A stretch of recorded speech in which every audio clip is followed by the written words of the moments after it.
I apologize for showing up unannounced. I've been trying to call your staff. They won't return my phone calls. So let me ask you, after your comments about the president, do you feel that voters are owed a better explanation than just, I misspoke? I think that, as I stand by my statement, that I misspoke and I apologize.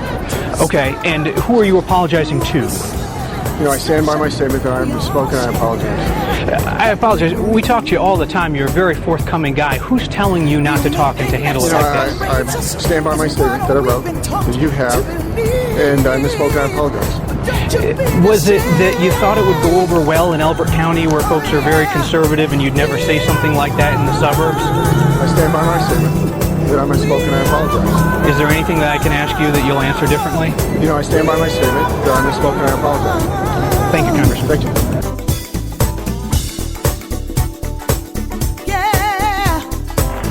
America's possibilities are limitless, for we possess all the qualities that this world without boundaries demands. Youth and drive, diversity and openness, an endless capacity for risk, and a gift for reinvention. My fellow Americans, we are made for this moment, and we will seize it so long as we seize it together. In the voices of the children, in a language that we all understand. We are one. We are one. We are one. We are one. Individual differences and preferences never breathe a word of hate. Let the love that binds us constantly remind us of the one life that we are. Let's love and celebrate. Love and celebrate.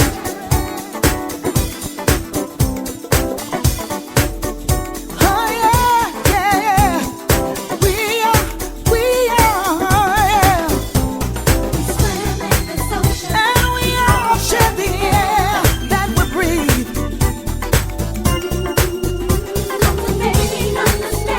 And creating a world we've never seen. You and me, we are one. We are one. We are one. Yeah. We are. You and me. Oh, no matter where you go, no matter what we do, you're a part of me like I'm a part of you. We're the vessels that the sweet love's running through. We are one. Don't let nobody tell you. I know. We breathe the same. We all got something to share. We are. No matter where we go, no matter what we do, you're a part of me. Good evening. Hello, everybody, and welcome to Let's Talk About It. I am the wild and wonderful Brenda White, and joining me to talk about it and always helping me to keep you informed is the uppity and well-read Jacqueline Lambert, a.k.a. Miss Uppity Speaks. Jackie, are you there? I am here, and I'm ready to roll. And the monkeys in the crowd welcome you as we are. Yes, we are Spreaker's, how do you say this? We are Spreaker's U Voice 2012 award winners for the most informative. Yes, we are. Most informative. And we keep keeping you informed, do we not, Jackie? We keep them informed all the time. Okay, hold on just a second, y'all. I gotta adjust my microphone. I'll be right back.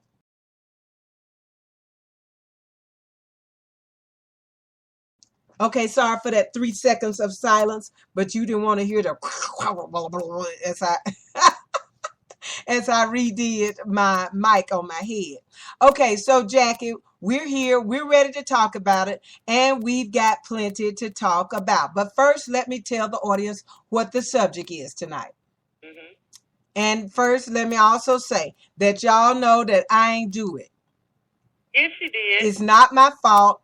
You know, I am just the how do you say, the hands-on engineer. That's all I am. And I kind of host the show. But I have nothing to do with coming up with these subjects. Yes, she does. But it's not as bad as it was last week. Last week had y'all just running to the show. As you remember, I think Let's Talk About It got more hits than any show we had, because Jackie named the show Let the Shit Fly. but that's not the subject tonight. And she ain't even cussing tonight. Tonight's subject is, y'all, and let's get ready to have some fun with it. Whip 'em, Mr. O. Jackie, where do you come up with these subjects, girl? Well, the reason I came up with that subject is because of the president's press conference earlier today. Uh-huh. You know, and I know that's on the topic for discussion. Yes, it is. If y'all hear a little clicking, it's because I am loading. I hate for y'all to hear this, but you know, every now and then, when you're in your studio, it doesn't do what you want it to do. And so I had to give it a minute, you know, to be testy and stuff, Jackie. Yes. And then I'm going to try and load one more time as you are speaking to us. But All please continue. All right. Well, as like I was saying, the president held a press conference today. Mm-hmm. And the press was talking with him about how he was having so much trouble with the Republicans and why this and why that. And the press was saying it wasn't his job to make them behave. Did he tell him? Jackie, may I say that our press they are drama queens. Oh, aren't they though? He said that they have to make themselves behave. And I was like, well, amen, Mr. President. Yeah, they are just absolute drama queens. Yes. If they don't have any excitement going on, then they try to create some excitement. And Absolutely. if they can't create some excitement, then they just, you know, they just fall out like that boy's mama. This woman is absolute nuts. Now, if y'all join me Thursday night and Saturday night and Friday night at Up All Night with Brenda White, and also with Nothing But the Blues Friday night, you know, I commented just about 2 seconds on it because I don't like to bring my politics into my other shows. And that's very nice of you. Yes, but I have got to say this. That woman is nuts. How could her boys have any sense, Jackie, when here she is crazy as a dad burned Betsy bug? Yeah. She claims that the FBI set her boys up. Mm-hmm. She claims that they photoshopped them. Those pictures weren't real. That was paint. It wasn't blood. Yes. She also claims that her boys were good boys. Yes. And they weren't behaving like that until they came over here to America. Yes. That's what did it to them. Yes. We did it to them. Now to ahead. that I say, okay, if the FBI set your boys up and they did all this shit to your boys, how in the hell, why wasn't I laying out there in the street with a bomb strapped to me? And how come I wasn't launching pressure cooker bombs? I don't know. Did they make that up on them too, Jackie? Well, you know, the thing that gets me about this whole issue is they came into this country as refugees. They came here seeking asylum from the madness that was going on in their homeland. And as far as I could tell, we did all right by them then. Well, yeah, it seems to me that we did too. But He now, got to grow up here and smoke. I thought. He got to grow up here and smoke reefer like the rest of the American kids and act stupid when he was in high school. Mm-hmm. And now all of a sudden. Yeah. I mean, got good educations. I mean, older brother was a Golden Gloves champion and this and that. I mean, it looked like they were doing all right over here. Yeah, I just think that you can't help but be crazy when you got a mammy like that. She is absolutely nuts. Yeah, and you know, Brenda, you remember that she was saying that she was coming over here to be with her boy, with her surviving son. Mm-hmm. But it was announced yesterday that she and her husband had decided that they weren't going to come stateside. Now, her husband is very ill, so I understand him not coming. But why isn't she coming? Well, now, Jackie, you know that we never, ever, ever advocate violence here, but I'm telling you why she ain't coming. No, I'll tell you why. Why? Because there is a felony warrant for her arrest in Massachusetts. Oh, get out of here. For shoplifting. Felony shoplifting warrant. So if her butt ever gets back to the United States and she lands in Massachusetts, they're going to slap the cuffs on her too. In the words of Betty Wright, oh no! Oh, now I remember. Now I know. Now we understand. Yes. Because she is a damn criminal. Yes. It's all coming together now, Jackie. It all makes sense. Yeah, so see, she can talk as crazy as she wants to in Russia. Yeah. But coming over here. Well, I know that uncle done called Jack. I know that uncle done called her a couple of times and told her to shut her GD bleeping mouth. I got to live here, you crazy ass B. Shut the puck up. I know he done told her. Shut the puck up. Cause she is really, you know, Jackie, we got some crazies here too. Mm-hmm. Oh yeah, we got our own crazy folks. For sure. And if she's talking like that, there's a possibility that somebody might believe that, yeah, he just putting on the act. He feel the same way. Uh-huh.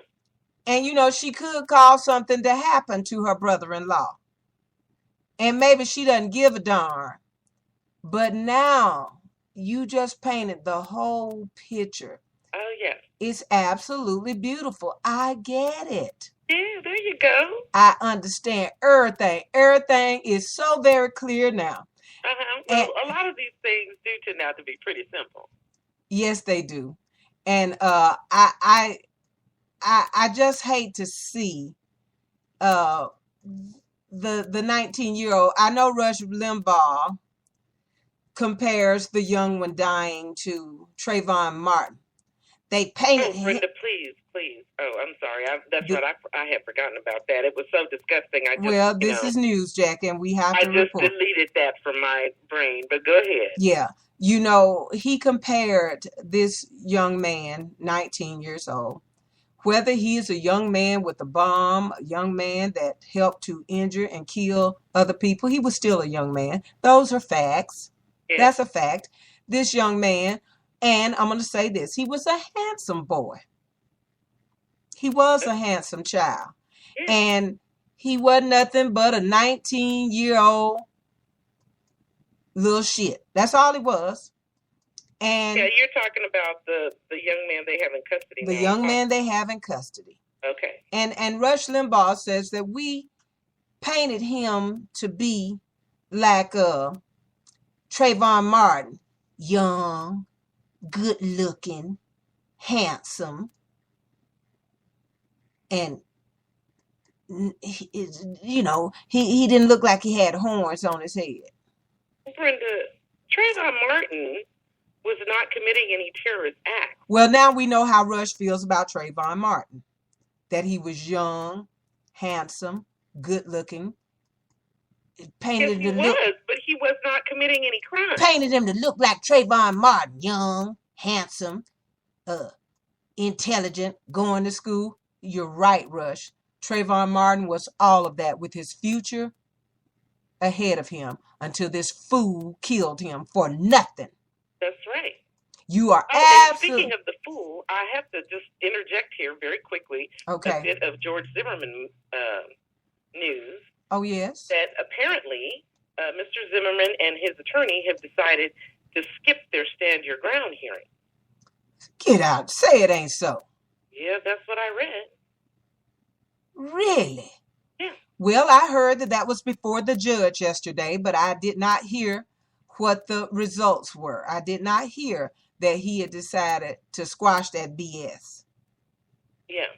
Because he knew that he wasn't going to get anywhere with that. And I'm sure his attorney has been telling him, once that operator told you not to follow him, that ain't going to look so good. It's going to look like you were bucking for a fight. Yeah. And his attorney would be right. That mess, that lie, will not hold water.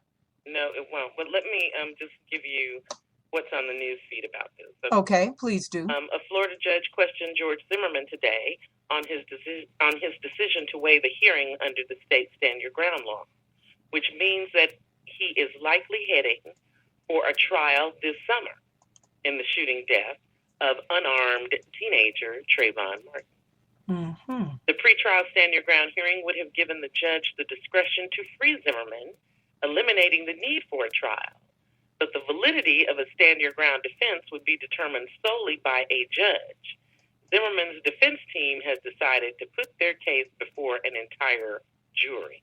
Uh-huh. So see, because they know that a judge will say, they're hoping they can bamboozle a jury. Yes.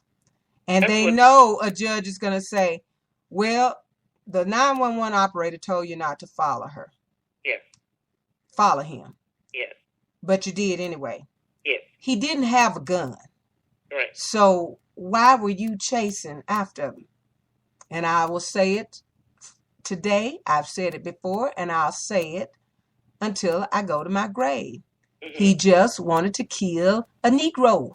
Yeah, or at least to bully one. Or to bully one, yeah. Yeah, and he knew that he was young. And that's the other thing, too, that all the things in that 911 call that contradict his later statement. Yes. The other thing that's going to be interesting about the Zimmerman trial when it comes up is what, Jackie? Is going to be jury selection. Yes. Because you know good and damn well that they don't want any black folks on that jury. Yeah, and I don't think that they're going to be able to get past that. No, it's going to be difficult because that has been an issue from the beginning, which this whole thing is all about for him. Yes. It wasn't a black-white thing for us. Yes. But why else would you get out and chase somebody that's 2-3 feet taller than you? Because you had a gun. Yes. And I'm certain that every time he saw a black man on the street, but he was just a little mean fighting bastard anyway. Yes. He had jumped on police officers and so on and so forth, and was was ordered to anger management classes, which yes. his dear Uncle George never knew about. Remember yes. Uncle George, Jackie? I'm just an uncle. Remember the black Uncle George? Yes, I remember. That they came out to Woodworks with, and I talk to George every day. He's just a wonderful, mild-mannered boy. Well, if you talk to him every day, how is his anger management classes going? What? You know, the anger management classes. That was really tragic. And whoever they had doing their public relations stuff. That was Uncle George. Yeah, that was Uncle George. He volunteered to do he was stuff. And because he had a black face, they thought that was going to be good. Yeah, and after Chris Matthews and Charles Blow first toasted his ass. No, it was Lawrence O'Donnell. Oh, was Lawrence O'Donnell the first one to toast his ass? Lawrence O'Donnell just tore his butt up. Well, Chris Matthews and Charles Blow tag teamed him. Yes. And they were punching him everywhere, on the ankle, biting him on the knee. And when he got through, God, Brenda's about to kill me, y'all. I was just taking a sip of coffee when she said bite him on Yeah, the he would look, Jackie. They act like the troll under the bridge on his butt. knee. And when they got through tag teaming him, and Lawrence O'Donnell got through beating his ass up and telling him, you know nothing about this man. You don't know more about this man than I do. When they got through whooping his ass, soon Uncle George was out the spotlight. That's right. Nobody wanted to talk to Uncle George anymore. And I'm sure that they fired Uncle George too. And look, when the brother came on, he was gonna be more mild-mannered and show a tender loving side. Yeah, when Zimmerman's brothers started coming on. Yeah, we a loving, tender family. Then why is your brother in anger management? Jack, if you're ordered to anger management by a judge, Yes. you know they've seen you cut up. Now, Jack, way back when I went to jail once for fighting the police officers. I not only got paid for fighting them, I got paid because they lied, and it was just a mess. Yes. And the judge dismissed that case against me. I didn't get ordered to anger management. No, you didn't. I didn't even know policemen had jumped on me. So all you were was just a face. Yes. And you dead burn right I was swinging on them. They didn't identify themselves to me as no policeman. And they said that I was a hooker because I was using a phone downstairs in a hotel. My lawyers ate them up. And my boyfriend was a federal judge, and he took the stand. They ate them up. They were shaking in their boots. The judge dismissed that case, and then they paid me a little money to don't talk about us. Don't, that was ridiculous. We ashamed of those officers. Did the judge order me to anger management for fighting two police officers in plain clothing? No, he did not. Well, Brenda, may I just say something too to the audience before yes, Brenda has a history of fighting cops. No more. Thank you, Jackie. But she don't do that no more. I don't do that no more. Everybody understand that it's wrong to fight the cops. That's right. Mama told me if you go to jail for stealing and out there drinking and going crazy, don't call me to get you out. But if you go to jail for standing up for yourself and fighting for your rights, I'm the one to call. I'm your man. I'm there. Well, like I said, y'all, she used to fight the cops, but she doesn't fight the cops anymore. I don't do that no more, y'all. I'm just so happy about that because every time we turn around, used to be Brenda was fixing something. Well, in defense of myself, I was about to say that Mama didn't tell me not to fight the cops. She said, see, that would have been important. She told me that, Jackie, after I fought the cops and went to jail. But had she told me before, now look, if a police officer comes up to you for whatever reason and says that you are guilty or you going to jail with him because he say so, she should have told me go. She didn't tell me that. She told me if I go to jail for fighting for my rights and standing up for myself, call her. I had to trick this machine, Jackie, but I had to trick it, but I am getting all the clips uploaded. So we're gonna shoot the breeze for 5 more minutes until I get the last two. But okay, well that's wonderful. Well, listen, Brenda. Yeah, you can blame Mama for that, Jackie, you because understand, Brenda, when she was a youngster, she was a pistol. She was a scary, scary young girl. It was a lot of fun. I had a lot of fun with it. Child, we really believed in standing up for our rights. Now, you would never find me and Jackie in study hall. We were never bullies to kids. We didn't do none of that. No. But child, if we had to get up on Saturday morning and go downtown Mariana and carry a sign and boycott, we was your girls. We were the ones, baby. We always stood up and fought for our rights. And that's what my mama told me. She just forgot to tell me don't fight the popo. Yeah, well, like I said, She got to tell me that. she doesn't do that anymore, you guys. So just like I said, do not fight the police. No. Don't fight the popo. Whatever the popos say. That's right. Yeah, just go with them. Just go on with it. Yeah, go with them. You straighten that out later. Just go on. Yeah, cause they would do it then, and they'll do it now. They'll still go riding the cane on your ass. Oh yeah, they sure will. And so you don't want to do that. So let my telling you be a lesson. Everybody don't get a judge that throws out the case and make them pay me a little money for. Yeah, and not everybody's going to have a boyfriend who's a federal judge. No. No, Jackie. That's another thing that can help you. Yeah, that's another thing that can help you out. That's another thing that can If help. you got a boyfriend that's a federal judge that takes the stand in your behalf, that's pretty darn. That's a big help. Hey, Jackie, that's pretty good backup. Yeah, that's pretty good backup. Well, look, B, do you want to take a short break while the rest of this stuff uploads? I have all of them up. If you would like to, well, we have 3 minutes. Let me just finish out the 30-minute set before we take our first break. Okay, go and ahead, play our first song. Let me finish this first half hour, Jackie, with what I consider to be complete and total fun. Okay. Oh, now let me set this up for you, Jackie. This is my boy, Congressman Louis Gohmert. Of Texas? Of Texas. Yeah. Jackie, did you know that this fool used to be a judge? I've heard rumors. It's frightening to think, isn't it? Yeah, and you're right. It could be a lie because I heard him say he used to be a judge. Okay. I didn't read that. Yeah. But I'm sure if he wasn't a judge, Anderson Cooper would have called him out and called him a liar right to his face.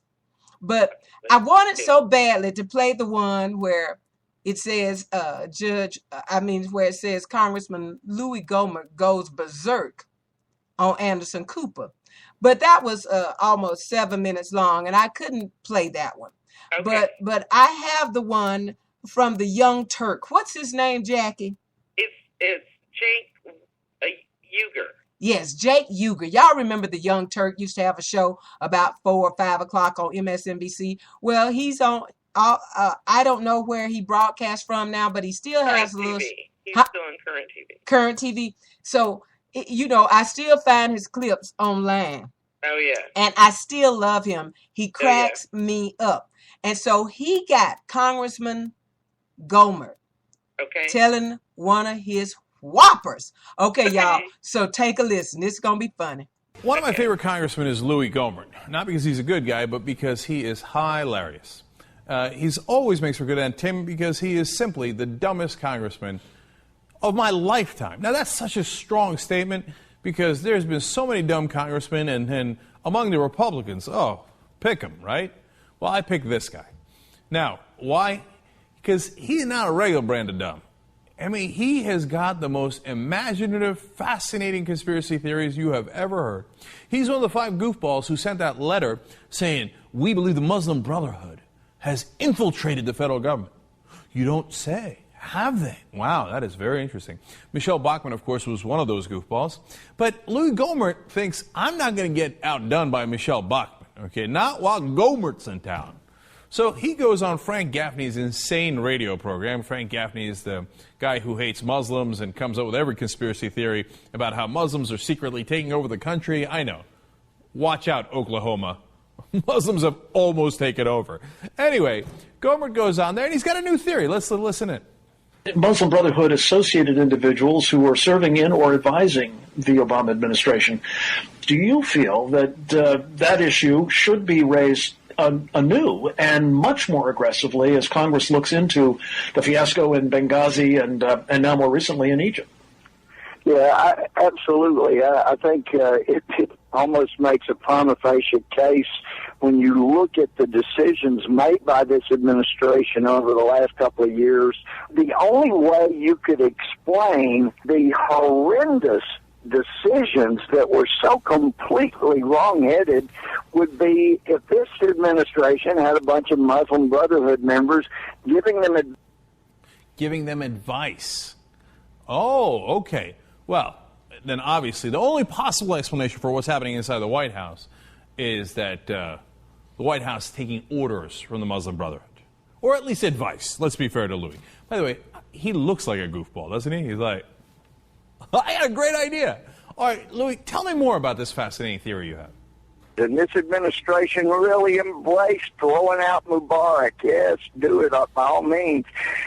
Getting rid of Gaddafi. It wasn't enough to send verbal accolades. This administration sent planes and bombs and support to oust Gaddafi so that Al-Qaeda and the Muslim Brotherhood could take over Libya. Did you follow that? We got rid of Gaddafi so that Obama could put Al-Qaeda in charge of Libya. Why didn't I think of that? But what's amazing is this guy, throughout this whole interview, argued that we should not have gotten rid of the dictators Mubarak and Gaddafi. He was making a pro-Gaddafi argument. That's amazing! These Republicans who for years, decades, were like, oh, Gaddafi. Remember when Reagan bombed Gaddafi's house? The almighty God Reagan? But now they're turning around like, Gaddafi. I can't believe Obama would get rid of Gaddafi. The only possible explanation is that he's trying to help Al-Qaeda.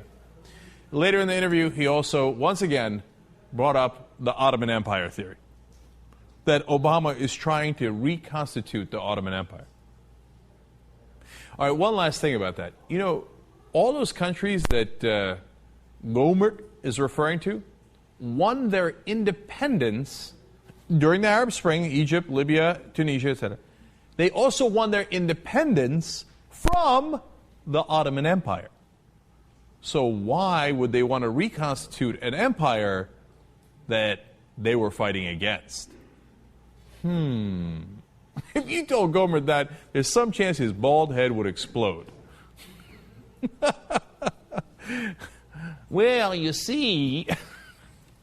Oh, what a great goofball this guy is. Oh, Jackie. Oh, that was so good. Oh, my goodness. He is nuts. Yeah, he is. Can you believe this man is a congressman? Y'all pay attention. Pay attention. Yes. Well, what I'm hoping for, Brenda, is that all of these lunatics, or a good number of them, meet their Waterloo in the 2014 election. Because if I were that man's constituent, he couldn't represent me. Jackie. Do you understand? Those people are representing you. You. And so you if got a congressman is a fool, that means you a fool. You must be a fool. I'm a fool. You a fool. That's exactly. I mean, you got the whole rest of the country thinking that you're a fool too. Okay, Jackie. That man represents you. Why do they think their Texas governor bombed as a presidential contender? Because they figured out immediately, this boy's a fool. Yeah, well, the rest of the nation figured out real fast. Well, think about George W. Bush. Oh, Jackie. You know, I mean, it took a while, but look, the first time that he got into the White House was through cheating. Mm-hmm. And the second time he got into the White House was through cheating. Jackie, did you hear Bill Clinton at the opening of at Bush's presidential library opening? I did. He said that George Bush, here Bill Clinton is a Rhodes Scholar. He says to George Bush, you know, the Germans have this healthcare system. I don't know nothing about Germany healthcare. He ain't never read none of that. No, he didn't, because he didn't do shit in college but party. That's right. I saw George Bush's wife's autobiography on A&E. Yes. And she said that he was running out every night when she had the twins. Yes. Partying, drinking, snorting coke, hanging with his boys. Yeah, and he was a grown-ass man. He was a grown-ass man. And she told him that I'm not going to do this by myself. And if I'm going to do it by myself, I ain't going to be living here supposed to be married to you. You going to straighten up and fly right. And old lady Barbara Bush, we had enough of the bushes. I said, who she been talking to? Jackson Jackson? Stay out the bushes. This was her response as they asked her the other day, would she be proud if her son Jeb ran for president? And she said, no, we had enough bushes. I thought, damn, if your mama don't want you, Jackie, don't nobody want you. You are listening too. Let's talk about it. I am the wild and wonderful Brenda White, and joining me to help me talk about it and always helping you keep you informed is my co-host and my beautiful niece, the uppity and well-read Jacqueline Lambert, aka Miss Uppity Speaks. Y'all stick and stay. We will be right back with some more fun for you, okay? And information. We're gonna keep you informed. The same stuff everywhere, from Mother Earth to the stars. We stand in this ocean, we all share that we breathe. The only thing that separates us is what we've been taught to believe. This is Spreaker Web Radio.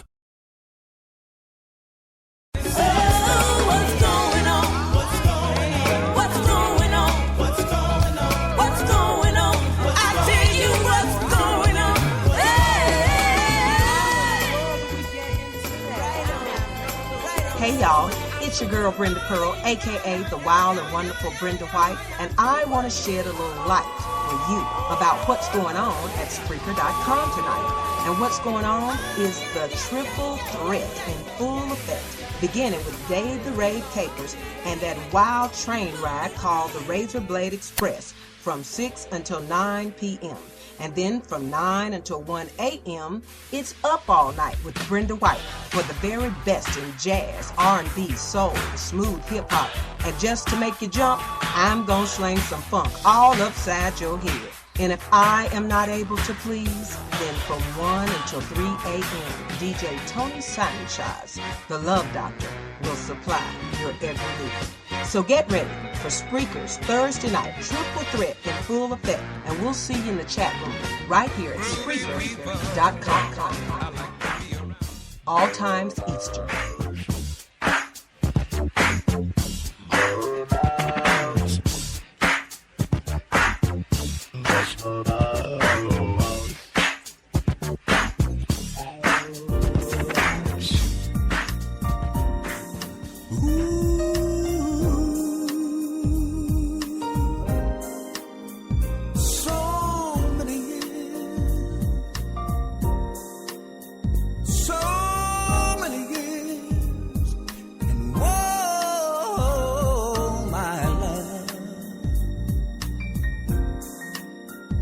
Trying to find my love.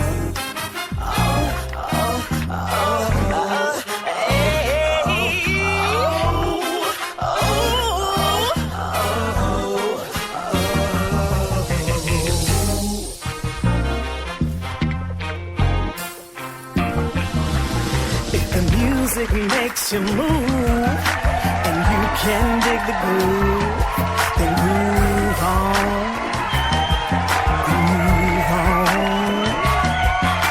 You feel like you wanna make love under the stars above. Then love on, love on. If there's something you wanna say, and talking is the only way, rap on. That sound more like everyone else than anyone else. Hey, alright, it's Kip Casper.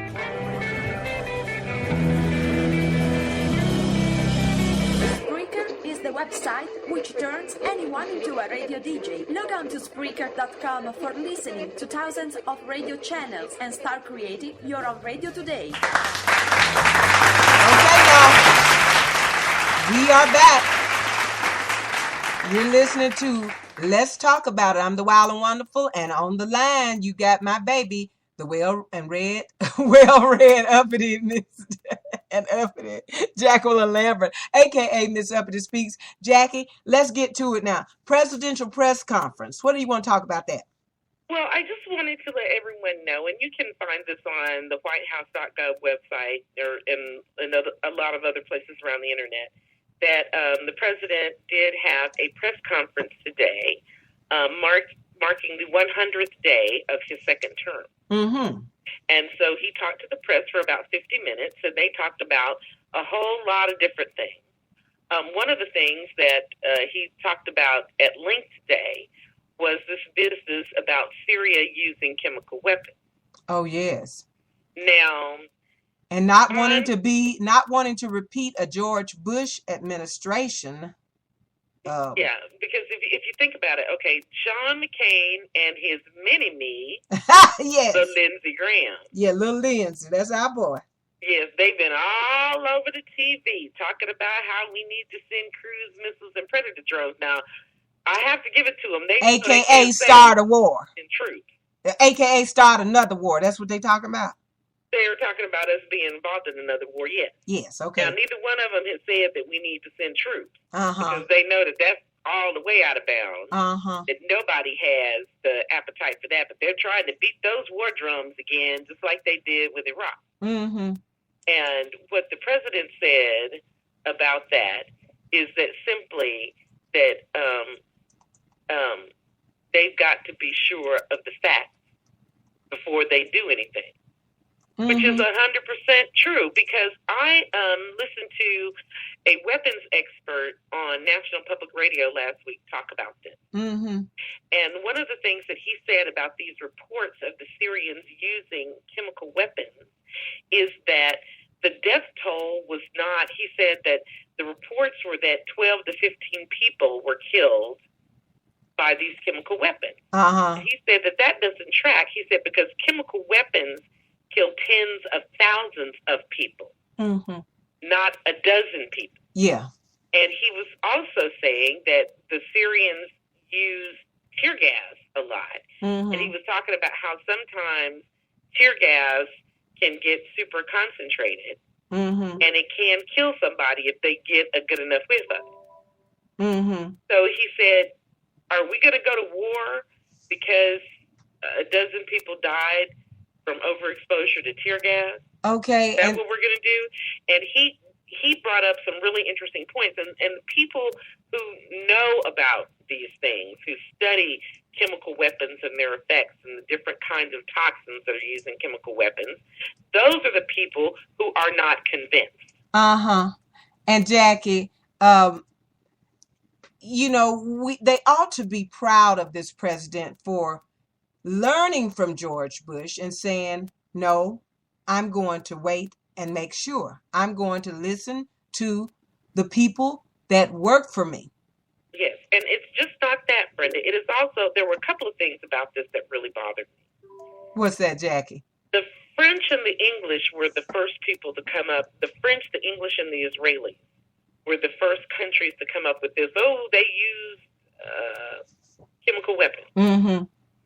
President Obama had said last year that if the Syrian regime used chemical weapons, the United States was going to have to use a new calculus. That's the way he put it. That was a red line, and if they crossed the red line, then we would probably have to get more involved in that conflict. Yeah, then we would have to tap that ass. But now, you have to think about this. The rebels who are fighting the Assad regime, most of these guys are Al-Qaeda affiliates, Muslim Brotherhood guys. They're all the guys that we really don't want to see in control of a country.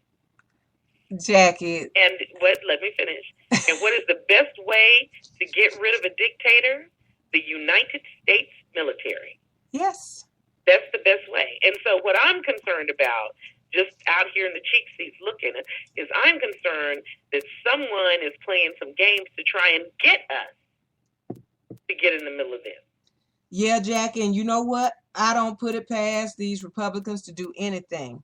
Well, I'm not talking about Republicans. I know you're not, but I'm saying I don't put it past them to do anything. About any number. Oh, yeah, it could be any number of people of what you're talking about, because, you know, there are a lot of people that hate this particular dictator, and there are a lot of people that hate most. There are some that love them because they get paid, and there are others that they just trounce on them and they hate them. Yes. Well, and they hate. There are a lot of people that hate the United States. Yes. Well, I'm sure that there are certainly interests who would love for the United States to send their big army. Yeah. Because the thing about the American military is simply this: if you look at the wars in Afghanistan and Iraq, okay, those conflicts, the military parts of those conflicts, ended in a matter of days. Because our military can whip every other military's ass in short order. And so you remember in Iraq, the whole military thing, when Saddam Hussein was there and was sending his armies out. That was pitiful. Of course it was. That was pitiful, Jackie. They surrendered with a smile. They were so poor and so hungry. Yes. They surrendered with a smile. Yes. So, you know, that bit, if it's one government fighting another government, if it's one government's military fighting our military, they're going to get spanked, and they're going to get spanked in short order. What dragged out Iraq and what has dragged out Afghanistan is the guerrilla fighting that has gone on after that, after the major military engagement has ended. So if what you want, if I am an Al Qaeda affiliate and I'm having trouble dislodging this dictator, I want the American military in there to get rid of his army, because the American military can do that far more effectively than we terrorists. Yeah, so let's get a little tear gas. And after the American military gets rid of the regime, then we engage in our little guerrilla war to make the Americans annoyed and then make them leave. Absolutely. And then we take over. Yeah. How about a little tear gas, Scarecrow? Yeah, exactly. You know, let's go and let's put out the word that they used chemical weapons on a whole bunch. Just says 70,000 of them they killed. Well, and the thing about it is simply this: is that when Saddam Hussein used chemical weapons on the Kurds, over 100,000 people were killed. Yes. Those are the kind of numbers that you see. Yeah, he was wiping out whole villages. Yes, he wiped out quite a few. Yes. So the president is absolutely right to be careful about this, and that was one of the things that he addressed in his press conference today. He also talked about immigration and how he thought that there was hope for immigration legislation to pass this year, but he also said that he would veto any bill that showed up on his desk that did not include a pathway to citizenship, because the Republicans are having a really hard time with this, because their base does not want to see any immigration reform. No, they don't, Jackie. But the powers that be know that their electoral prospects get worse and worse the longer this immigration thing goes on, and the longer there's all this incendiary rhetoric from the Republican side. Well, Jack, I have no idea where John McCain is going to stand on any issue on any day. Is he just senile, crazy, or what? Oh, I think that John McCain is just trying to find his... Maybe just trying not to go out like a punk and shameful. Cause I think that he was embarrassed by his presidential campaign. Yeah, better to go out like a punk jacket than a stupid head. Welcome to the chat room. I don't think that either of those is an appealing option. Welcome to the chat room, our baby Barry K. Jackson.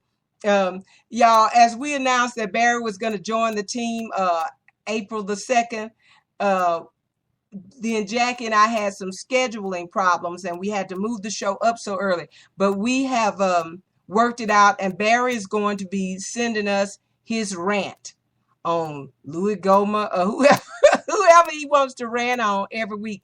But we're going to get him involved in the show. Barry was talking, Jackie, as we were talking about that military thing. Barry said the military-industrial complex, some of Cheney's defense contractors, meaning mercenaries. Yes, and we never know when certain people might send their mercenaries to start some mess just to get us involved in some more mess, because they got to keep a war going. The Republicans do. Well, they feel like they do. And Yeah, they feel like they do. And I just want to make a recommendation, too, to you and to the folks listening. A couple of weeks ago, I read Rachel Maddow's book. The title of it is Drift. Mm-hmm. And the subtitle of that book is The Unmooring of American Military Power. And she discusses how we got from Vietnam to here through every presidential administration, and how the way that we make war is not the way the founders of the Constitution intended it. Uh-huh. And she spoke to this issue in her book in detail about how there are elements in our government, read the Republican Party, who believe that we always need to be at war. Yeah, and you know, Jackie, I guess you do need to be at war if you have defense contracts and your buddies are holding those contracts, and if they ain't got what they need, if what they do is because there's a war going on most of the time, then, you know, hey, we need a couple of wars going on, Dickie. Well, and that is the thing. President Obama understands that hot wars are obsolete. He understands that. Mm-hmm. And the thing that amazed me about Iraq and Afghanistan during the George W. Bush administration is that they were so in such a big hurry to get into a big military conflagration. Mm-hmm. I was shocked at that because I was saying, look, you know, this is obsolete, guys, and especially shooting in the Middle East. That's all those fools want to do is shoot.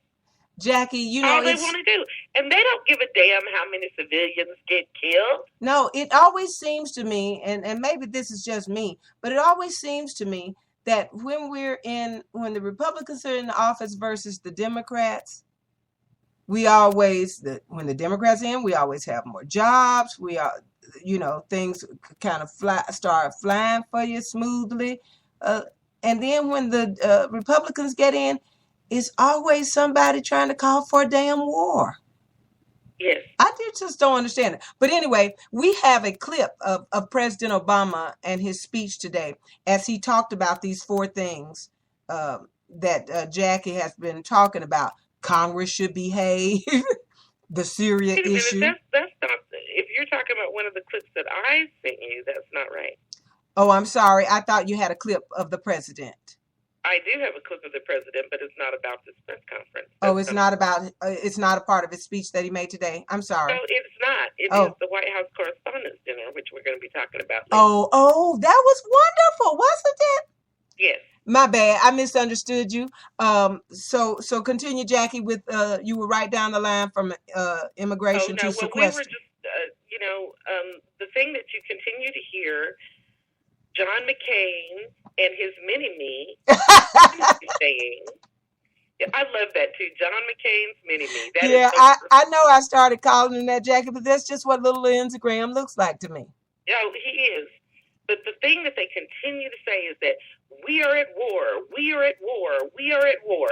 No, we are not. We are at war. The enemy is radical Islam. Stop it. Please stop that. Radical Islam and half of them of the Muslim brothers, they are in the Obama administration.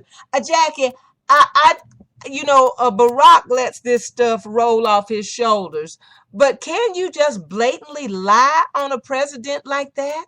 Well, and nothing be done? The clip that you played from Louis Gohmert is just part of what he said, because another thing that he said is that he doesn't believe that the president is in the Muslim Brotherhood. It's just he has people around him.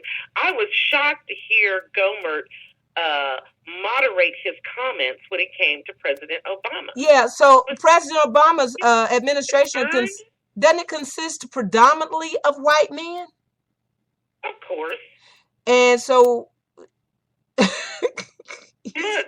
Brenda, we cannot explain it. No, we cannot explain Louis Gohmert. That is a scientific. That is for scientists only to explain Gohmert's brain. This boy is a fool. Wait, now, Brenda, brain if any. Brain if any. Okay, only a scientist could work that out, and unless we kill him and chop up his brain to see what we can see, we're not going to know until this fool dies. And, you know, me and Jackie don't advocate violence and I was about killing. to say, Brenda, why do you always have to go there? Quit it. But we were talking about Barry said, but Gomer is still a nut, so it doesn't matter. I just want to know, Jackie, is there any legal course? Can you just say that as a, well, this country, you can say anything you want? Well, Brenda, it's not just this president. We have our tradition of free speech in this country is something that baffles all of the civilized nations in the world.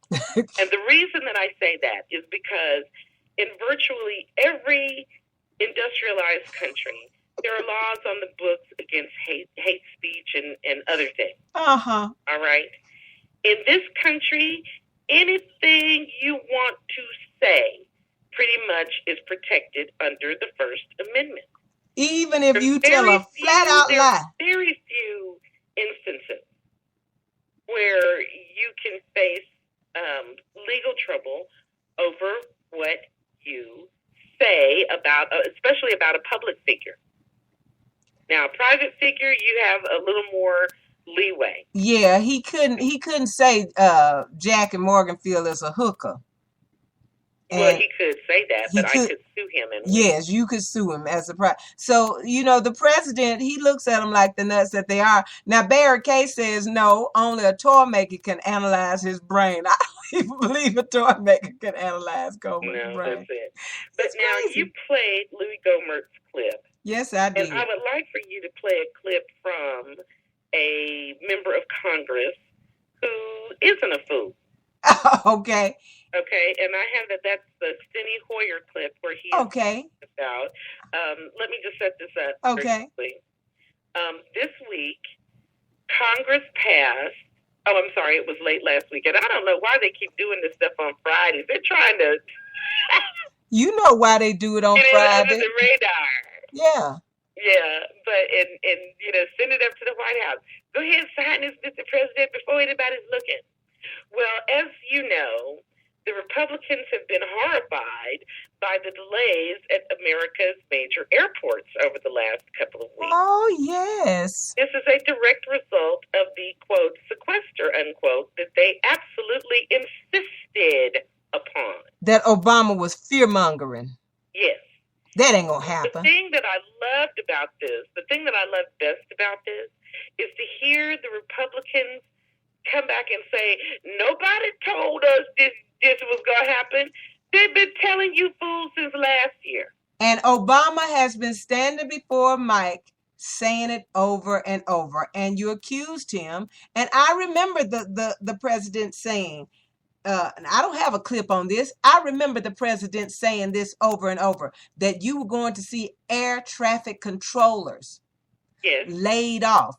You were going to see delays at the airport. We already closed 2 airports here in the Orlando area, Jackie. Not, of course, not Orlando International, but we closed 2 of the smaller ones because they cut air traffic controllers. Yes. And Barack Obama stated this over and over, and all of the Republicans said that he was just fear-mongering and making up stuff. And la la la la la. Oh, okay. How many kindergarten children got put out of school? 600,000. Jumping ahead. Just hold on. We're talking about airport delays and the sequester right now. Yes, that's what I'm talking about. The sequester. Kids got laid off. Exactly. Airports. Hold on. Yeah. You always, Brenda's voice, she's always so excited. I know, but you know why I started this show, because I got so much of this mess boiled up in me, I can't stand it. But go ahead, Jack. I'm trying not to jump ahead. Go ahead. All right. So especially since the members of Congress were looking at taking another break real soon, and they were going to have to be getting the hell out of town, and they didn't want to have to stand in long airport lines. They jumped up, just like they jumped up and put together that bill to repeal a portion of the congressional insider trading. So we won't see they cheating online. Yes, they also jumped up and passed a bill that would restore funding for the FAA. Whenever it affects them, Jackie, whenever it affects them directly. and them and their wealthy donors. Yes. Because, those folks fly a lot. They're not like us. We fly every now and then, but they fly all the time. Can't you just hear some of their donors saying, John, y'all got to fix this. Oh, yeah. God damn it, I waited at the airport for over an hour the other day. You got to fix this. Oh, yeah. So they cannot pass a budget deal. They cannot get us immigration reform or tax reform. They cannot get us good voting machines. System. Yes, and systems. Right. They can't protect our constitutionally guaranteed right to vote, but they sure as hell. They don't want the kids to have nothing to eat. That's right. They can't do anything about unemployment insurance or SNAP or WIC or Jackie, I couldn't even imagine. But wait. Okay. They can't. They can jump up and pass this law. And so I wanted you to play the clip of Steny Hoyer, who is the minority whip in the House of Representatives. Yes. Because what he said about this when this bill came up was beautiful. And I couldn't have said it better myself. So we've already talked about the fool congressman. Let's talk about a congressman that's on his job. Okay, here we go. The editorial board of USA Today was scathing yesterday in its assessment of where the blame for this sequester should lie. And I quote, "No members of Congress should be surprised at the havoc wrought by the sequester. After all, they caused it." And Transportation Secretary Ray LaHood repeatedly warned them about its consequences. But flight delays are just the tip of the iceberg, visible above the waterline for most Americans. And as time goes on, without a big balanced deficit solution to replace the sequester, more of that iceberg will surface. More Americans will be negatively affected. While I want to end these delays for passengers in Maryland and across the country, I will oppose this bill because it fails to address the whole impact of sequester. Let me share just a handful of examples of how the sequester will affect Americans. Education, Head Start. 70,000 children will be kicked out of Head Start. Nothing in this bill deals with them. Furloughs to cause delays in processing retirement for disability claims. Nothing in this bill deals with them. 4 million fewer Meals on Wheels for seniors. 600,000 people dropped off WIC. Nothing in here for them. Housing, 125,000 less HUD rental assistance vouchers. Nothing in here for them. Unemployment insurance, emergency unemployment insurance, cut 11% for 2 million out-of-work Americans. Nothing in here for them. FDA, 2,100 fewer food safety inspections, an 18% cut. Nothing in here for them. Longer waits to approve new drugs. Nothing in here for them. Defense and Homeland Security furloughs equivalent to 1,000 fewer federal agents, FBI, border, etc. on the job. 1/3 of combat air units are grounded. Nothing in here for them. 89,000 agency-wide furloughs in IRS up to 7 days, including taxpayer assistance centers. Nothing in here for them. They serve 89,000 taxpayers trying to find help. We ought not to be mitigating the sequester's effect on just one segment, when children, the sick, our military, and many other groups who will be impacted by this irresponsible policy are left unhelped. Instead of dressing this serious wound with a small Band-Aid, let's get to work on a real solution. Let's go to conference. Let's get a big deal. Let's deal with all the adverse consequences of sequester, not just those that affect the powerful air travelers of America. We ought to help them, but we ought to help everybody else. Ooh-wee! Jackie, me the chimpanzee, love that. Oh, Jackie, Steny Hoyer. Oh my goodness, I love him. Barry Jackson said they in a hurry to catch their hookers. Hello, Sandra Johnson, and welcome to the chat room. Jackie, this is so dat burn on. Yeah, it's on. And now I know why you named the show Whip 'em, Mr. O. Oh, yeah. Because he got their asses over a barrel again. Yeah, and everybody, the thing that gets me too is listening to the pundits talk about it. They act like President Obama is the person that's in the barrel. Oh no, Kemosabe. No. I said no. That's not it. It's the Republicans, and they keep every time this kind of crap comes up, the Republicans always show who it is that they're fighting for. Yes. Themselves and their rich and powerful constituents. Oh yeah. And the thing about it, people keep saying that, the pundits keep saying, well, the Democrats went along with it. Well, the Democrats don't want to see airport delays any more than anybody else. Thank you. But you can't move anything through the Congress without the Republicans. Without them and their stinking mean ass hatred and stuff going on. So, well, the president got them again, Jack. Always come up with a reason to get bills like this passed, but anything that's going to help the general population, no, they can't. Well, and other thing about, let me just say one other thing about the airport delays, because I know we got to go to a break, is simply this, is that those airport delays, not only does it affect people who are traveling for themselves, for business and so on, it affects a lot of other things, the transportation of cargo and things like that, and the bad effect on the economy would have really, really multiplied if this had not been taken care of. But the thing that gets me the most about this is how many of the Republicans stood up and said they didn't know. And if you are an elected member of Congress and you didn't know that the sequester would cause these kind of problems, you should not be a leader in government because you're an idiot. If you didn't know, the president told you over and over. Why didn't you go research that? Who would be affected? Because they didn't care. They were simply trying to make the country slow down worse than it already is. Slow down making money. Slow down on the track of moving forward. And if this could slow it down and this could hurt us enough to help them elect whomever, Sarah Palin, they'll throw a dog in there. No, yeah. As long as the dog will sit and run and bark when they tell it to. Yes. Well, here we are. And I say, Mr. President, don't give in.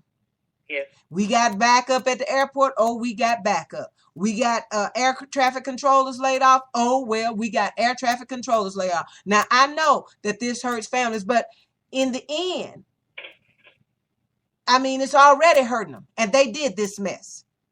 Yeah. And I said, don't make it easy for their asses. If we hurting, let's hurt. We in a struggle, we in a struggle. We in a fight, God dog it. And the president ought to not help them help their rich friends. John, Bob, y'all got to do something about this. I was at the airport an hour yesterday. I can just hear him saying it to him now. But I said, Mr. President, unless they give you a big deal, oh well. Let's let the lines get long. Y'all bring. Because the line is never long for the president, is it? Okay. Okay. He ain't got to wait in no line. Hey, Mr. President, we with you. Bring your lunch to the airport, damn it. Oh no, you can't do that. You got to buy your lunch, but that's okay. Before you get to the terminal, they got places where you can buy something to eat still. Okay. Do all right. not. Well, let's go ahead and take our break. That's right. Hold on, Mr. President. Hold on. We with you. You are listening to Let's Talk About It. I damn near said nothing but the blues. On so many shows, y'all. I am the wild and wonderful Brenda White, and helping me to talk about it and always helping to keep you informed, the uppity and well-read Jacqueline Lambert, a.k.a. Miss Uppity Speaks. And in the chat room is our other cohort, Barry Johnson out of Kansas City, Missouri. Y'all will be hearing from Barry real soon because he is losing his mind in the chat room right now. Y'all stick and stay. You're listening to Let's Talk About It at Spreaker.com. We all share the air that we breathe.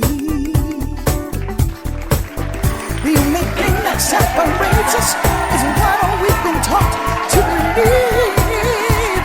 But don't you be deceived.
This is Spreaker Web Radio.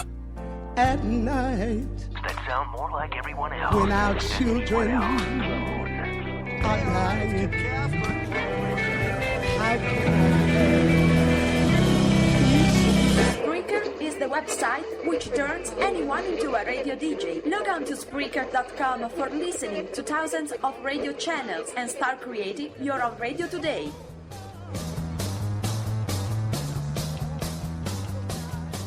are raging, I owe it all.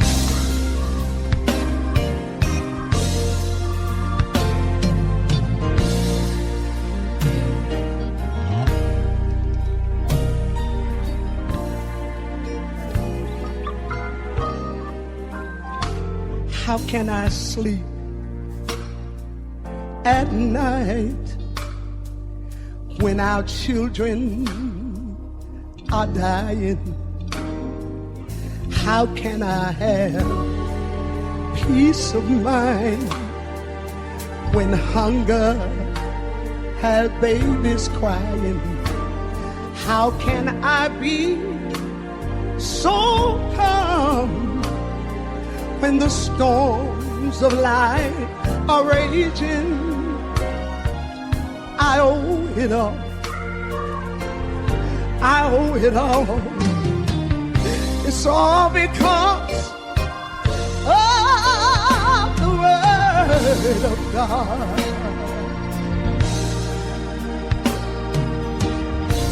Listen.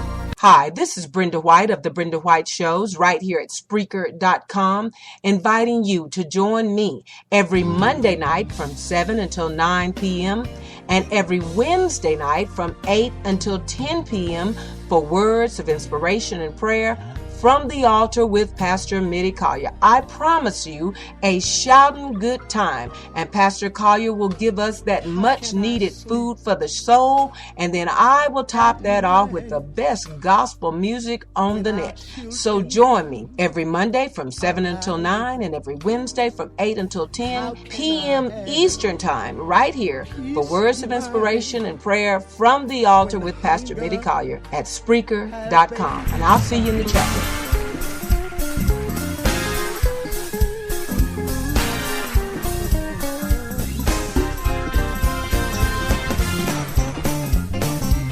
Y'all put your hand together.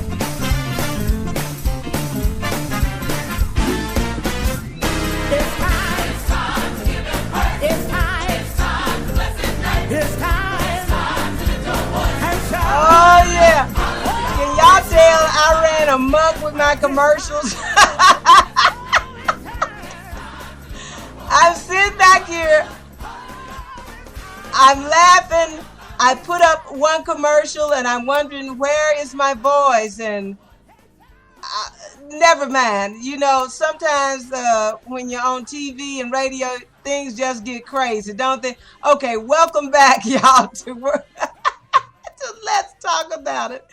I was laughing at myself so bad behind the scenes that I had no idea what I was going to say. How was I going to explain my crazy commercials run amok? But it was me that run amok. The commercials didn't have nothing to do with it.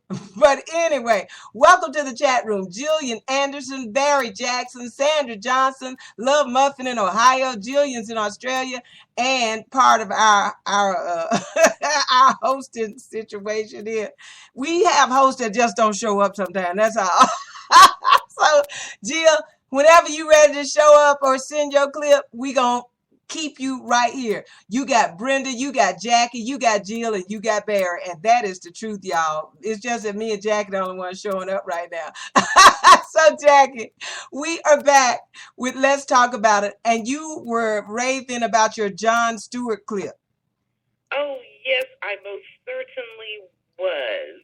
Because another thing that we talked about last week with with John McCain and his mini-me was how Lindsey Graham had to come out and say he disagreed with the Obama administration for not designating the Boston terrorists an enemy combatant. I know I created that name, but if you keep calling little Lindsay, little mini-me. You know it cracks me up. I know, but I love it. It's so appropriate. It is so very appropriate. Anyway, the day after our show last week, Jon Stewart did a marvelous bit about this very issue.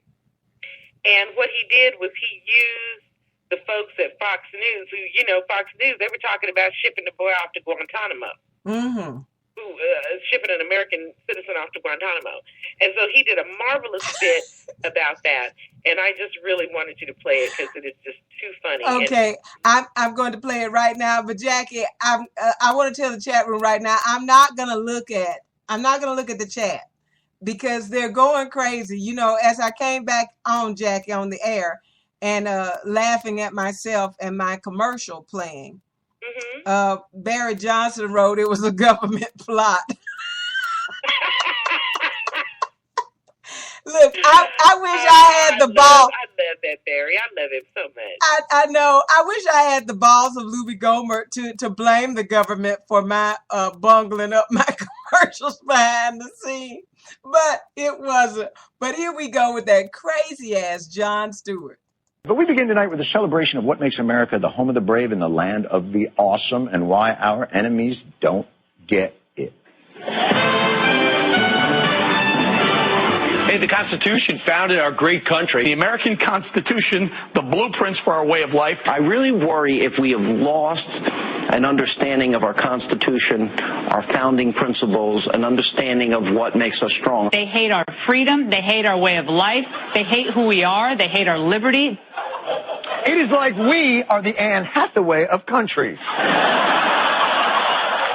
You hate us, but only because you can't get with this. Why do you hate America? Is it that we're too nice, that we sing too well, or that we're too hot?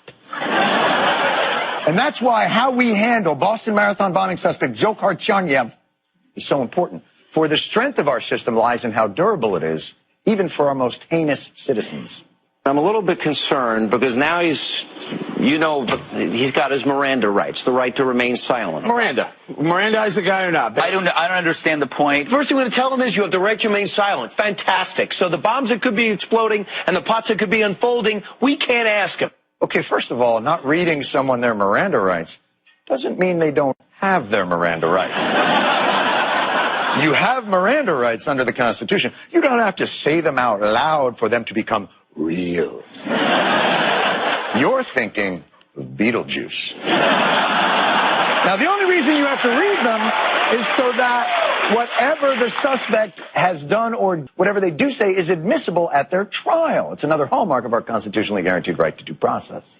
I think it's a mistake not to treat him as an enemy combatant. We ought to look at him as an enemy combatant and moving him toward a military tribunal. So in the wake of an assault on our freedom and way of life, we have quickly jettisoned the Sixth Amendment right to a fair trial and speedy trial, and the Fifth Amendment's right against self-incrimination. What's next? This guy ought to be, right now, being interrogated in a very intense way. I'd waterboard him. I don't believe enhanced interrogation is torture. I don't. You don't believe enhanced interrogation is torture? Because torture, like Tinkerbell, depends on if we believe? So there goes the Eighth Amendment's ban on cruel and unusual punishment. Any freedom lovers want to take a crack at some of the lower ones, your thirds, your fourths? Should the FBI be allowed to now go into mosques and wiretap and surveil? I think this is a great case for opening up that line of surveillance. I think that we should be able to put in listening devices in there. Sure, illegal search and seizure? Done! The freedom lovers at Fox are jettisoning amendments like Han Solo dumping cargo to make the jump to light speed at the first sign of Imperial cruisers, right, Chewie? But you know what? Anybody can toss away the lesser-known amendments. Only a true patriot can set a course straight for the first. We really have to consider, given the fact so many people hate us, that we're going to have to cut off Muslim students from coming to this country for some period of time. Yes, a religious litmus test for school enrollment, says Fox's most prominent liberal voice. Holy what's left? A prohibition on the unmentioned personal rights in the Constitution that are designated to the people? I want to know about this wife as well. I don't care if she knew about this. She ought to be in prison for wearing a hijab. And down goes the Ninth Amendment. Down goes the Ninth Amendment. Ann Coulter doesn't just want a police state, she wants a fashion police state. Now, of course, to their credit, any of the Fox contributors or anchors who have studied law have a somewhat different take on this subject. To try him as an enemy combatant, the government can't just willy-nilly do that. I mean, now you're getting into a dangerous place. Is that possible? No. Since we're just throwing amendments willy-nilly, what if we wanted to, I don't know, track the weapons that any of these America haters have bought, or maybe do a background check if any of them try to purchase weapons here in America? Our right to bear arms is protected in the Constitution. There's no ambiguity here. Well, the right of the people to keep and bear arms shall not be infringed. Oh, no ambiguity there. You know, and since in the last few decades there's been 3,400 deaths from terrorism, Islamic and otherwise, and in that same period we've had nearly, 1 million deaths from gun violence, 30 to 40,000 a year every year. Is there anything we can do about that? What Constitution? Vice President Joe Biden says the president may crack down on guns by executive order, a.k.a. taking our right to bear arms away. Yes, it turns out there's only one amendment in our Constitution's pantheon that is exempt from statistical analysis or emotional freak-outitude. And it is the second. So God help us if the Muslims ever decide to form a well-regulated militia. We'll have no way to stop them. Jackie. Jon Stewart is a damn fool. Oh, yes. That was 4 wonderful minutes of yes. Jon Stewart. Who was that? Ann Coulter? She ought to be arrested for... For wearing the, Oh, it God. was Ann Coulter. But yeah, you guys know how much we enjoy making fun of Fox News, but nobody does it better than Jon Stewart. Nobody does. Nobody Jackie, does my it better head than is Jon. killing me. Yes. That was absolutely wonderful. So I just thought that made the point even better than we made it last week, because last week you and I were talking about the only amendment the only right we have is the right to bear arms, and the rest is just, Yeah. You know, these bastards want to overturn the Constitution. Well, they don't. They want to overturn all. No, they don't want to overturn the Constitution. What do they want to do? They just want to overturn the Constitution for some of us.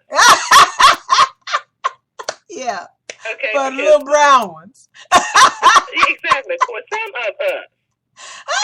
Them. Oh, God, Barry, don't. Ann Coulter ought to be arrested for looking like a scarecrow. Ooh, now look. Okay. This show is supposed to be intellectual. No. It's never been intellectual now. Are you the only intellectual one? Informative, possibly. But no, we've never been, catering to the intelligentsia. No, that's not us. Ann Coulter ought to be arrested for looking like a scarecrow. Barry Jackson, you are insane. You're perfect for this show. It's time to tell Jack I don't know we can let him come on the show as a host. But he's perfect. Because we love the craziness. Oh my goodness, Jackie, they are crazy. Fox News is crazy. Well, Brenda, look, they are not news. They're entertainment. That's right. They're not news. They go for a certain segment of the population who will take this crap seriously. Now, I have to say, if there are those of us, like I flip over to Fox News every now and then when something interesting is going on, just to hear their take on it, and I laugh my ass off. Because they're always got it wrong, and they're always ridiculous. Okay. But the people who watch the Fox News channel, so many of these folks, they believe this crap. They really do. There are people who believe that shit Louis Gohmert says. Okay, Jackie, as we started the show, I had to go get me a couple of funny clips, and I went and got Louis Gohmert for those of you who are just joining us. Welcome, Dave the Ray. I played the Gohmert clip earlier, and Jackie, as I watched that clip on YouTube to download it, underneath, you get to make comments on the videos on YouTube. Jackie, you should have seen the writing and the spelling as these idiots Mm-hmm. agreed with him. And Jackie, he said, he wrote below, there's the Muslim Brotherhood is in all of these secret organizations, the FBI, the CIA, so and so. And he was trying to spell them, secret organizations. Mm-hmm. We don't know nothing about the FBI. That's a secret. Girl, look, stop reading my mind, because it's just what I was thinking. I didn't know that the FBI was a secret. CIA is a secret. Jackie, he was writing, and that's right. Because all these secret organizations have been, I don't even know how he spelled infiltrated. Well, listen, Brenda. It was the crazy. The thing about the internet, very simply, is this. As convenient as it is, the danger of the internet is that these lunatics, they're off in little groups all by themselves. Yes, sir. Thinking they're the only people in the world who think like this. Yes. Oh, no. And believe that they got it all figured out. Yeah. Oh, no. It allows them to hook up together. Yes, it does. That's what frightens me. It is scary that these fools can hook up together. And it was just, I mean, while I was laughing at Louis Gomer as Barry. We see you later, Barry. Love you, as Barry likes to call him, Louis Goober. As I was laughing at him, and I started reading below as these fools agreed with him that the Muslim Brotherhood is in the Obama administration. It was amazing, y'all. But now, Jackie, we got to move on. We got 30 minutes left. And because I believe after I go off, Daddy Boo Boo is coming up. Y'all know that Daddy Boo Boo doesn't like for us to go over. No, can't go over because Daddy Boo Boo don't play that, but get your. Okay, so all right. So now we're on to another one of our Republican favorites, and that is former South Carolina Governor Mark Sanford, better known as the Appalachian Trail Man. Woo, Jackie! I told you last week. Y'all can laugh at Mark Sanford all you want. But if in the sack he is good as his love letters, hot damn it. Y'all in trouble with him. All right. But let's listen as Colbert Bush. This is Stephen Colbert's sister. She's running as a Democrat against Mark Sanford, a.k.a. the Appalachian Trail Man. And she punched his ass dead in the mouth last night on that debate. Here we go. When we talk about fiscal spending and we talk about protecting the taxpayers, it doesn't mean you take that money we saved and leave the country for a personal purpose.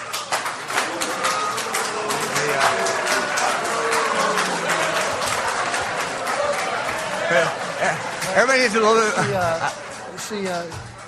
She went there, Governor Sanford. I couldn't hear what she said. Governor Sanford, when you were in Congress, right, you voted for the Defense of Marriage Act and to impeach President Clinton for an extramarital affair. Would you vote those ways again? Well, I would reverse the question to you. And I would say this. Do you think that President Clinton should be condemned for the rest of his life based on a mistake that he made in his life? I would never vote against the Second Amendment, but we do need expanded background checks. The very groups funding your campaign are against those Second Amendment issues. So I don't understand how one can, on the one hand, say that you're independent, and the other hand suggests that I'm not going to listen to what they have to say, though they're funding my campaign. They said in the beginning that they weren't going to talk about character, but I think character clearly came through, at least it did for me. I thought both candidates were very poised. It got very heated, though, and you could tell Governor Sanford and Colbert Bush were definitely going at it. I love the jacket. The monkeys loved it. Pow, bam, poof. She bashed him right in the mouth about his spending taxpayer money to go see his woman on the Appalachian Trail. To get laid on the taxpayer. To get laid on the taxpayer, lying and cheating to his wife. And then this fool got caught breaking and entering. Now, he got caught coming out of his wife's house in the divorce decree. He just can't go there like he used to. No. He ain't got no more key. Ain't supposed to. But he went there, and then when his wife came home, he snuck out the back with his cell phone as a flashlight. And she came around the house and busted it.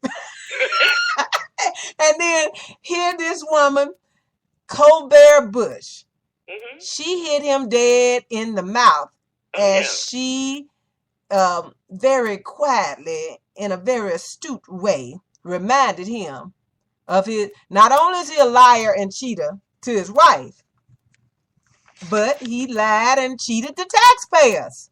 Oh, yeah. When he was going getting nookie on their money. You know what it must have cost to fly the governor, to fly to where did he go, Jackie? Buenos Aires? Where did he go? Argentina. Ooh-wee. Oh, she hit him in the mouth last night. And then, as the moderator said, Governor, you voted against Bill Clinton.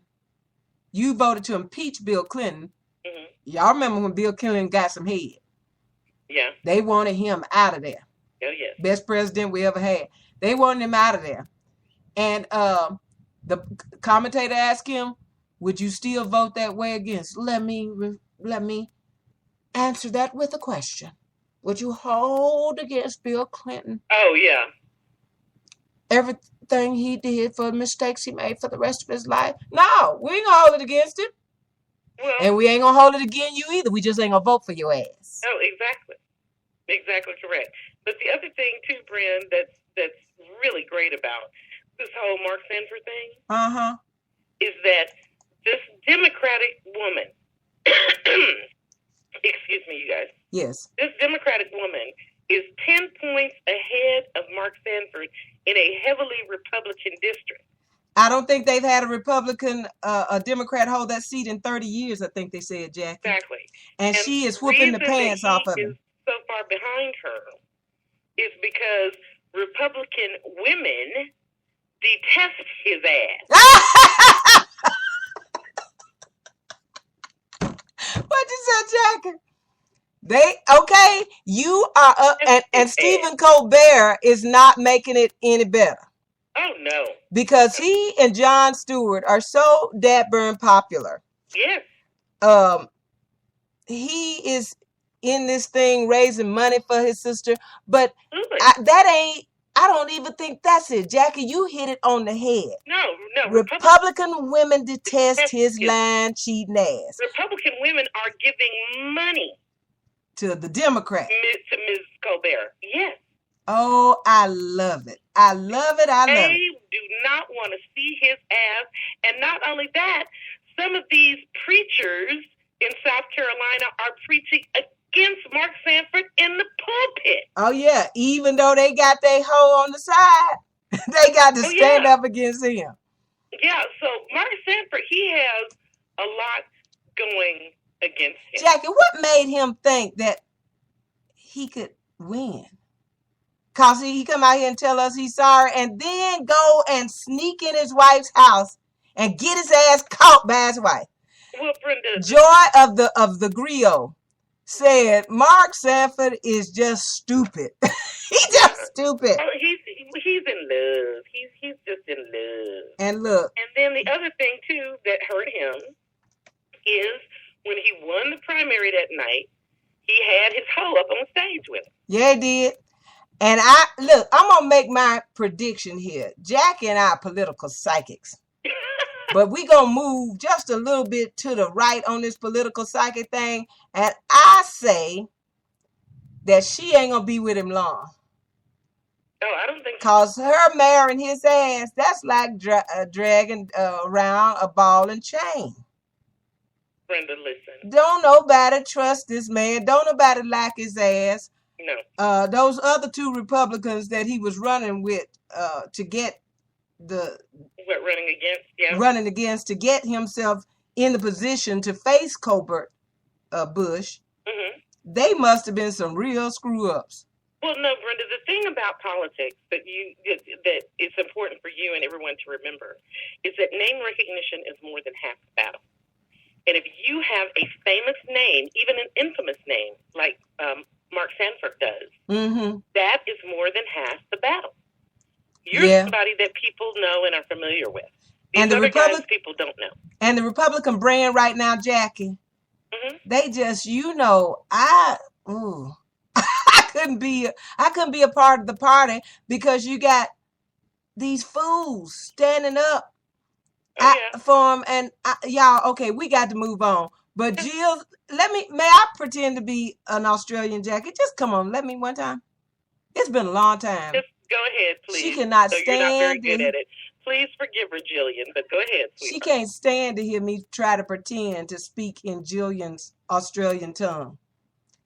He's a dumb. She'll speak English. Okay, I love that. Okay. English is still her mother tongue, but go ahead. That bloke, he's a dumbass. That's why he thinks he can win. That's what Jill wrote in the chat room. He's a dumbass. So please forgive her, please. Oh my goodness, y'all. But boy, she came right out and punched him in the mouth. And all he could say was, I didn't hear. What'd she say? I didn't hear. And the whole crowd went, woo, Jackie. They were just like we were in school. Oh, yeah. Well, that was hard. That was Okay, let's move along, Jackie. We got 19 minutes left. Let's move along to President Obama. And no, I want to end with President Obama. Oh, you want to end with that? Well, then please tell us, Jackie, about Governor Vaginal Probe. Yes, Governor Vaginal Probe back in the news. So excited I can hardly stand it. Another dumbass. Now, for those of you who are unaware, Governor Vaginal Probe, when we say that, we're referring to the Honorable Bob McDonnell, Governor of the Commonwealth of Virginia. That's right, the Commonwealth of Virginia. Oh, yes. And Governor McDonnell finds himself in the middle of an FBI investigation. And you could call that a probe. Yes. Yeah. Probe, I like that. Yeah. In the middle of a federal probe, yeah. He getting a little probing done to his own ass now. There you go. Governor Bob McDonnell said Tuesday his administration never gave special treatment to a dietary supplement company that is under a federal securities investigation, despite more than $100,000 in political contributions from its chief executive and thousands of dollars more in gifts to the McDonald's family. McDonnell said that he and First Lady Maureen McDonnell have been friends with Star Scientific CEO Johnny Williams for 4 or 5 years. For years. And a grown-ass man always give another grown-ass man money. He acknowledged receiving gifts from Williams, including, you guys are going to love this, including a $15,000 check to his daughter to help her pay for her June 2011 wedding. Jackie, excuse me, may I ask a question? Go ahead. What grown-ass man just gives money to another grown-ass man? I mean... That's an excellent question. It was just a gift to his daughter. He got a family. This man got a family. Most men don't let other men help take care of their family. Oh, and it gets better. Because Governor Vaginal Probe didn't disclose that gift on his economic statement in January of 2012. No. He said that he made the determination, and he believes it is a correct one, that it was a gift to his daughter. And under current laws, it did not need to be disclosed. Okay, here's Julian Anderson. Crickety, how much? Julian Anderson is here. Crickety, how much? He gave the girl $15,000. Yeah, I think that's crikey. That's what that's right, isn't it, Jillian? Crikey. I thought that's cricket. $15,000.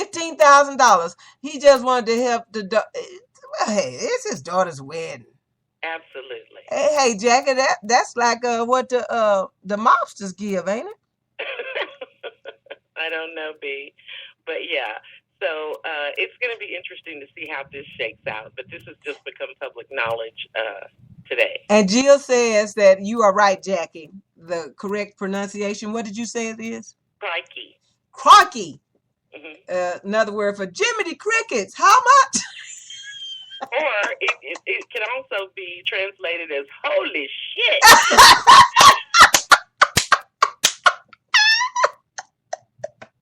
Jackie, you are stupid today. Oh my God. Okay, y'all listen. If the Republicans wouldn't do so much mess, we couldn't laugh at them so hard. We don't make this stuff up. No, we don't make it up. They are doing this shit. Mark Sanford was stalking around his wife's house with his cell phone as a flashlight, sneaking out the back door, and she caught his ass. Oh, yeah. What the hell you doing, Mark? Mark, is that you? What had happened was. Oh, exactly. Well, B, I'm going to stay on top of this story because this is just too good. Yes, it is, Jackie. Yeah, this one is too good. So Governor Vaginal Probe finds himself being probed. Finds himself being probed. Don't use no Vaseline, boys. Don't use none. Get him. Okay, so Jackie, we've got about 14 minutes left. Now we can laugh a bit more. And we're going to laugh with the president now because this past Saturday was the annual White House Correspondents' Dinner, and the president is always featured prominently at that dinner. And his comments this year were really funny. Well, he's funny every year, but this year was really good. So if you could just go ahead and play that, and we'll finish up. I would love to play our funny president. He is funny. Hold on. Here we go. There are other new players in the media landscape as well, like super PACs. Did you know that Sheldon Adelson spent $100 million of his own money last year on negative ads? You've got to really dislike me to spend that kind of money. I mean, that's Oprah money.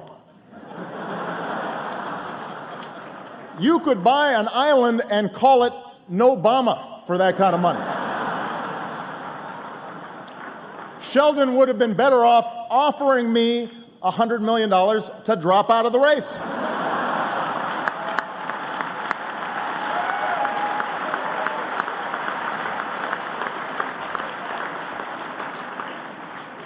I probably wouldn't have taken it, but I thought about it. Michelle would have taken it.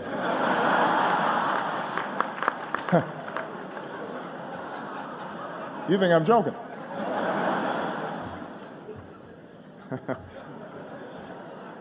I know Republicans are still sorting out what happened in 2012, but one thing they all agree on is they need to do a better job reaching out to minorities.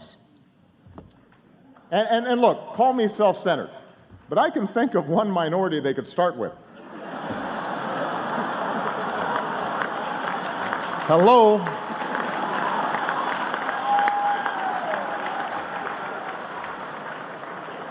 Think of me as a trial run, you know? See how it goes.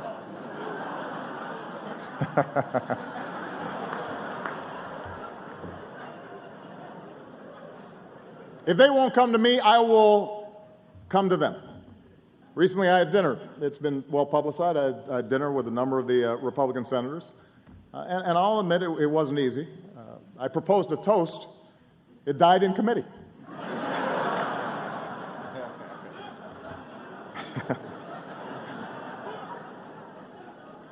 Of course, even after I've done all this, some folks still don't think I spend enough time with Congress. Why don't you get a drink with Mitch McConnell, they ask. Really? Why don't you get a drink with Mitch McConnell?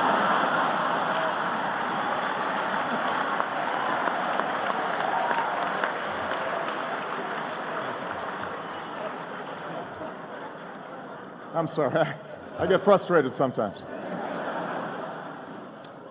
I am not giving up. In fact, I'm taking my charm offensive on the road. A Texas barbecue with Ted Cruz, Kentucky bluegrass concert with Rand Paul, and a book burning with Michelle Bachmann.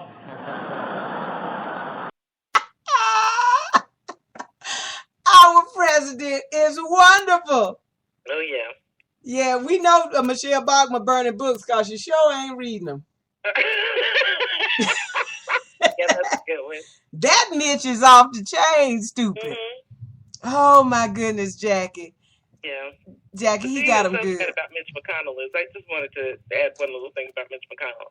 He was already the least popular senator of all 100 senators in the United States Senate. Yeah, Toyota man. After this whole background check fiasco that they didn't vote on in the Senate, his numbers have gotten even worse. The man is from Kentucky. I am not surprised, Jackie. Now, when you said Kentucky, I really do understand. Oh, yeah. Oh, but do you know who Mark Sanford had backing him? Who? Rand Paul. Of course. Yeah, when you stupid, the stupid folks join you. Absolutely correct. And we do know that he's stupid. Oh, yeah, absolutely correct. Well, I'm glad that you said Rand Paul, because I just want to give you one other quick thing, because I know we got to wrap this up. Okay. But I just want to give you a little bit of, I ran across an article today that was very interesting, and it was about 3 facts about the Tea Party and why the Republicans are really in bigger trouble than they thought they were. Mm-hmm. And the first large-scale political science survey of Tea Party activists shows that the movement is not going anywhere. Okay. Mm-hmm. And what this report shows is that Tea Party activists are not Republicans. No. Okay. They're not. No, they are not Republicans. And they, even though they do some work for the Republicans, they're really negative about the Republican Party. Oh, yeah, they hate the Republicans and they hate the Democrats. Yeah, and the Tea Party activists are not nearly as concerned about winning. And they hate government. That's right. What they're most concerned about is ideological purity. Mm-hmm. So it doesn't matter whether you win or not, as long as you are ideologically pure. And third, attempts to bridge the gap between the establishment Republicans and the Tea Party are failing. Mm-hmm. And of course, we know this because if you remember when Karl Rove said that he wanted to make sure that he didn't have these Tea Partiers in the primary, what happened with that? Uh-huh. So the GOP, even though it's reliant on the Tea Party is not reliant on the GOP. No, they're not, Jackie, and they're making them pull their hair out because a lot of these Republicans are just embarrassed by some of this foolishness, and they're letting them know, you're going to go along with us, we're going to ruin you. Yeah, and if they get ruined in the primaries, if Tea Party people keep knocking off the Republican establishment guy in the primary, we won't have, the only Republicans that we will have in federal government will be people like Michelle Bachmann and Louis Gohmert. Oh, yeah, because they'll go along with whatever the Tea Party says, and they're absolutely getting crazier to impress them. Yeah, that's true, and it's very sad. Yeah, and how do you get crazier than Michelle Bachmann and that thing that tweeted the one what's her damn name, Sarah Palin? She wasn't in that thing. She wasn't invited to the correspondence dinner, Jackie. So you know she's mad as hell. Oh yeah, well, we're out here working our asses off. What job she got? Brenda, think about it this way: Sarah Palin used to be the queen bee, and now she's nobody. Mm-hmm. And I'm sure it's chapping her ass because I'm sure that after Fox dismissed her, nobody's calling. The only place that she's going to be talking is at CPAC. Who was that? If CPAC does not invite her, she's really screwed. Who was the NFL or the NBA player that was tapping her? She like her just. Excuse me. You know, Jackie, she dated Rice. Isn't that his name, Daddy? David Capers is in the chat room. He gonna tell me. Look, I don't know nothing. Oh, Jackie, how did you miss that? Yeah. Daddy gonna tell me who it is. Just a minute. I know he knows all about that. Yeah, that was one of the big stories that came out on her as she became John McCain's running mate. Okay, well, B, I don't know anything. I know, and Jackie don't like to you know, I love to have just a little fun and say, you know, they say. You know how Jack is. She will not be a fox. What does Barry call them? He call them fixed news. Jackie will not be, and she won't allow me to be a fixed newser. I cannot have fun and say, you know, they say, and Jackie go along with the conversation. No, sir. If she doesn't know about it, and there's this one thing that I'm always claiming, and Jackie always, B, you know that's not true. I have told you that's not true. And I just keep on like Louis Gomer.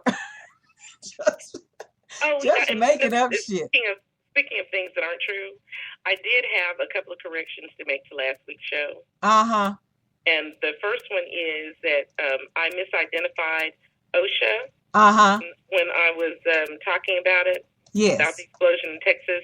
The actual name for this acronym is the Occupational Safety and Health Administration.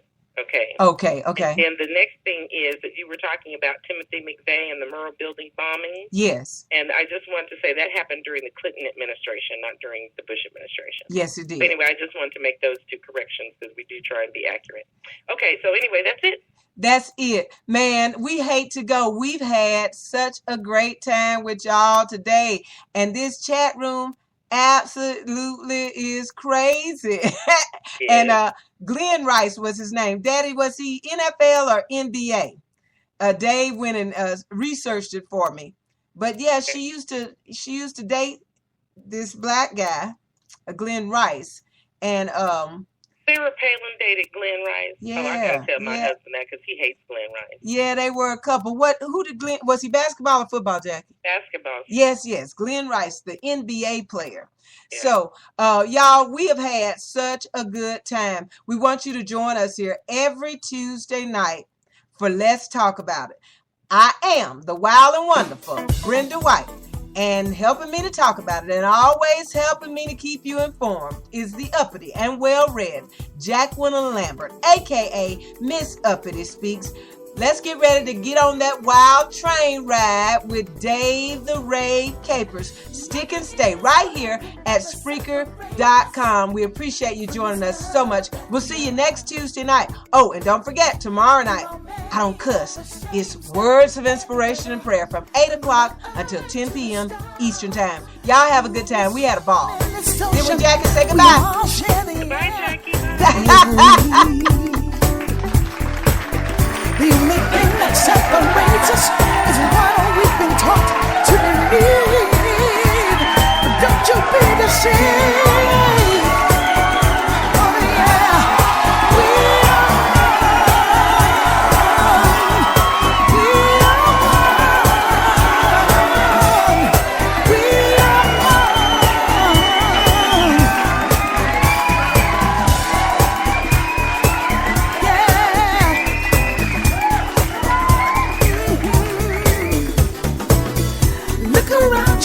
see the many faces you recognize, but you don't know.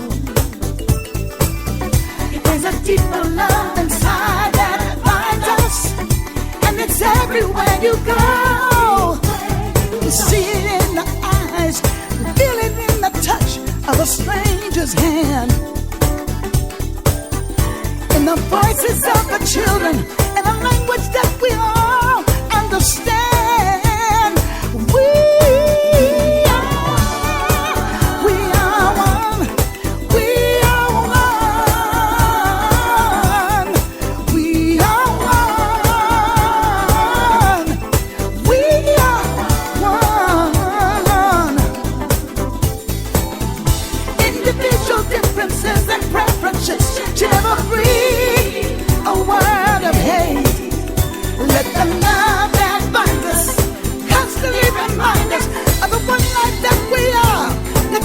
Seller